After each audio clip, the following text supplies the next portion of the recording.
C'est une image folle. J'arrive pas à comprendre ce qui s'est passé. Alors qu'il était à moto sur l'autoroute, Hugo a été percuté par une voiture de police. À ce moment-là, je me dis, si je tombe, je suis mort. La scène s'est déroulée mardi 14 octobre sur l'autoroute A4 au niveau de Charenton-le-Pont à la sortie de Paris. En fait, j'ai la voiture de police qui arrive très vite derrière moi avec les gyrophares et la sirène, que j'avais déjà croisé auparavant, donc je savais qu'ils étaient en intervention. Quand je prends l'information qu'ils sont derrière moi, mon but c'est forcément de me ranger, me décaler et de leur laisser le passage. Donc moi, à ce moment-là, je suis sur la voie tout à gauche. Eux, ils sont derrière moi.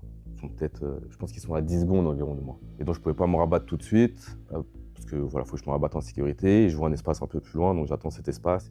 Comme on le voit sur la vidéo, Hugo se rabat pour laisser passer la voiture de police qu'il avait dépassée quelques kilomètres plus tôt. Il ralentit pour revenir à la vitesse des autres véhicules et c'est là que la voiture de police fait un écart et vient percuter la moto d'Hugo.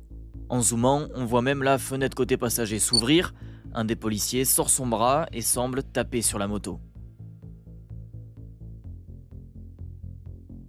Une fois rentré chez lui et encore traumatisé après ce qui vient de se passer, Hugo publie un message sur ses réseaux sociaux pour raconter ce qu'il vient de vivre. J'ai pas beaucoup de monde, moi j'ai 800 followers, c'est-à-dire des personnes que je connais de près ou de loin. Et rapidement, une vidéo fait surface. Et en fait, c'est que 24 heures plus tard qu'on me demande en fait si c'est moi sur la vidéo qui est sur Snapchat.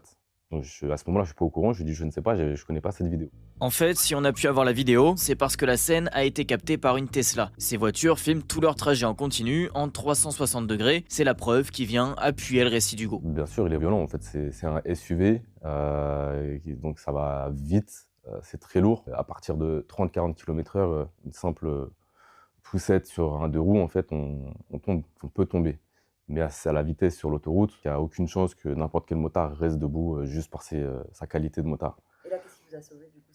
Ce qui m'a sauvé, c'est juste que quand la moto elle est en biais et penchée, elle tape l'arrière de la voiture et en fait ça stoppe le mouvement où elle est en train de déraper. Mes jambes ne tiennent plus la moto, j'ai les pieds qui ne sont plus sur les repose-pieds. En fait, j'ai plus le contrôle de la moto. Peut-être que j'ai serré un peu fort le guidon, ce qui a aussi permis, mais c'est pas mes talents de motard qui m'ont sauvé. En état de choc et sachant qu'il n'est pas passé loin de la mort, Hugo a mis 3 jours avant de remonter sur sa moto. Il y a deux sentiments. Le premier, c'est en tant que motard, quand on a un accident ou quand on a failli avoir un accident, c'est qu'on va avoir on va dire des symptômes physiques, on va avoir du tremblement, euh, de l'adrénaline qui monte, une sorte de descente d'organes où on se sent pas bien, on a envie de vomir. On voit rapidement sa vie défiler. Et le deuxième, c'est en fait l'incompréhension, je suis sous le choc. Si ça avait été une voiture lambda, je pense que ça aurait été différent, mais là, sachant que c'est une voiture de police et qui en plus part, à ce moment-là, j'arrive pas à comprendre ce qui s'est passé. D'ailleurs, on voit sur la vidéo qu'en fait, il y a un scooter à ma droite, il relève sa visière, on se regarde, incrédule. C'est une violence